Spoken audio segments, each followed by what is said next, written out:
Next thing I want to talk about is video editing software. Now there's a variety of different ones that you can use, and they all depend on what computer you're using.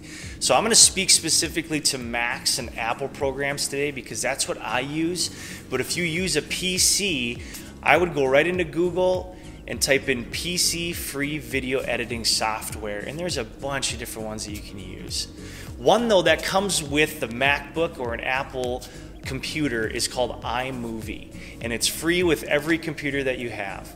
Now I really like that system. It's not high-end, but it does do a nice job.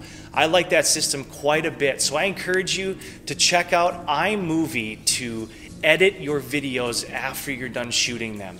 What's really nice here is that you can put your audio track into iMovie on the bottom, and then you can sync it with your video that you just shot. From there you can go in and cut out the dead space or the moments where you're like, oh, what was I gonna say next?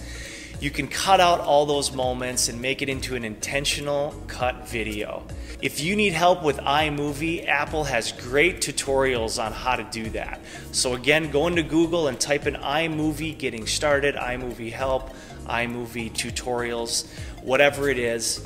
And if you run into specific issues, again, go to Google, type in iMovie, how do I fill in the blank? And they have great stuff that can help you.